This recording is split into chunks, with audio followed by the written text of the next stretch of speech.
Thank you so much for having me today. I can't wait to get into your artistry and the skill behind what you do, but tell me how it all began. When did you start working with metal? Well, at first it started out as a hobby, just kind of keep me busy. I used to drink quite a bit, and that helped me step away from that. And I started out making lamps, and I just wanted to add different things to it, and so I incorporated the welding into it. And I believe my first lamp I made out of a clarinet, and then the lady loved it so much that I made it for her that she brought an old typewriter back, and I made that into a lamp. And then her friends started coming to me, and then it's just spiraled out of control. Okay, so I love that, spiraled out of control. Before it spiraled out of control, what made you think, I want to replace some habits with some more positive things. How about I make a lamp? Like, where did that come from? Was it just... I've always had like a background in mechanics and working on cars. I went to Anthos Career Center for welding. So Okay. this is just my version of everything I've learned in my life kind of mushed together. Yeah. You know, welding with the mechanics and tools, and you know, I've always been found scrap metal, and it's an easy material to come by. So it's But it's not an easy material to work with, at least as I understand it. No. So, okay, here is the thing I'm most blown away by. Right over your shoulder, I'm looking at like a bust of a horse. Yeah. It's incredible. I understand that for years, you have been working with metal and welding and that type of thing. But it's one thing to know how to work with a material, but it takes a real artist to be able to turn it into something that beautiful. So what is your process? Do you sketch first? How do you take a bunch of metal and turn it into that? Well, I get asked that quite a bit, and I don't really sketch anything out. I pretty much just start out with a outline of whatever I'm trying to build, and I usually use chain or rebar or something that's, you know, somewhat malleable. Mm-hmm. And I just kind of build the frame to it and the outline and solid stuff that's, you know, once again malleable. And then I just kind of fill it in and just try to keep the shape. And it's tedious at sometimes, you know. There's a lot of small parts, and I get burnt, I get cut, and it's... Yes. So that's what I was referring to when I was saying that it's, you know, it's not an easy material to work with, and it can be dangerous. So what keeps you going? Is it just that you have all of these creative ideas and you have to get them out? That's part of it, and it's just, you know, every day I think back to when I was drinking and when I was working jobs that I didn't like, and I think that's what keeps me going is that I get to do this for a living, and I'm blessed to found something that I love so much and that I get to do every day. I want to go back to kind of your process, because I still can't even imagine. So I understand the outline and then filling it in, but you make that sound easy, and I can't imagine that it is. Well, I think it's one of those things that practice is made perfect, you know, because my sculptures that I've done in the past look nothing like they do now. And it's just something that a trade that I've just beat on and just really gotten good at. And I've been out in this garage very late, and it's just progressively getting better, and I can see myself getting better from day to day, even at this time. That's incredible. You mentioned that it can be tedious. How long in general does a piece take from start to finish? Well, it really depends on the piece, but like the horse head, Assembly, I have about a full day into.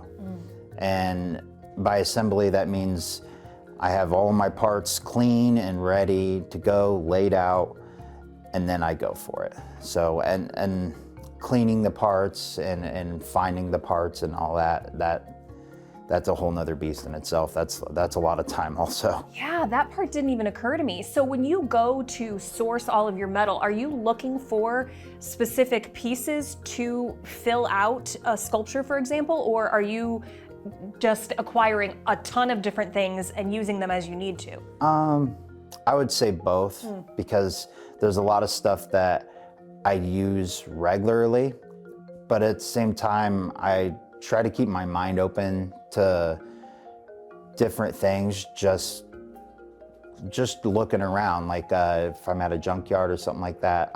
The last one I could explain was I found a big crane hook. And when I seen it, it was just laying there and it screamed squirrel tail for some reason. And so I made a squirrel and the tail was the crane hook and it looked really nice. How fun it must be to go through life that way. Now, I mean, do you find that that your life has changed now that you are an artist because you do see things differently? Oh, it's immensely changed. It's mind-boggling. Everywhere I go, I've got it on my mind. I'm sure my wife doesn't like that all the time, but she puts up with it because I think she recognizes how much I love it and how much I love finding stuff and making things that people are just in awe of. And She must be so proud. Oh yeah. So when I walked in, they said, "Look what Michael made for us. You made a PBS sculpture. It's fantastic." So when you set out to do that, were there like certain pieces that you knew you wanted to use, or how did you? No, that stuff I just kind of had laying around the shop. I started out with letters with chain and just so I can get the right shapes and whatnot, and then after I get the basic look of it, I add stuff that I think would look cool, like the little knobs spin and whatnot, and I try to put action to any piece I can, wherever I can. So I love it. So what is it like just a day in the life? Are you in the garage all day working? Are you sourcing? What does that sort of look like? Each day I usually wake up and I'll go to either like a junkyard or an auto parts yard, a mechanic shop or transmission shops, or a number of local businesses help me out immensely with sourcing all the stuff, because I use a lot. Yeah, so I can imagine. Do you identify now as an artist? If someone were to ask you what you do for a living, would you say, "I'm an artist"? Yeah, I say it now. After years of kind of hesitation, I do call myself an artist. Why do you think there was so much hesitation? Probably due to the fact I haven't had any official training or official school or anything like that. I'm just a guy who knows how to weld and kind of goes for it, and people tend to like it. So yeah, I mean, that's in my mind, the best kind of artist, because you are taking things that would otherwise be discarded or would otherwise, maybe serve a different purpose or already have, and you find beauty in them. I mean, that's incredible. What do you hope people take away from your work? When people see the horse, for example, or whatever it is you make, is there something that you hope they walk away with? Just joy that I want them to take away, that we don't need to be so wasteful in our society. We're very wasteful. Mm-hmm. And we could, if we all work together, we could do a lot better to not have so much go to waste, because I could take the stuff and make a good use out of it. There's a lot of stuff I use that, like old wrenches and whatnot, that have been around for 100 years. Yeah. And it seems a shame for them to be in a junkyard, to be turned into a microwave or something like that. Yeah. or turned into nothing at all. Yeah.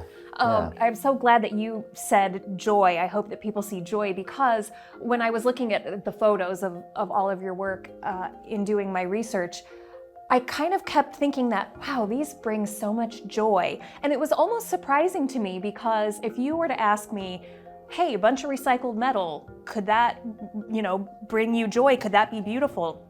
It's not my first thought. No. So to see your stuff and go, oh my God, and be really taken aback at some of the gorgeous pieces that you can create. I mean, truly, what a cool artist you are. To look at that kind of thing and be able to see it.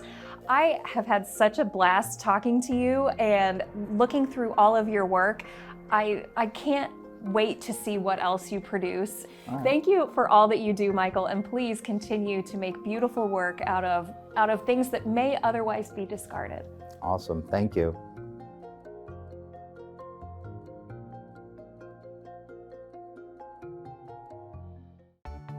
Arts in Focus on PBS Fort Wayne is funded in part by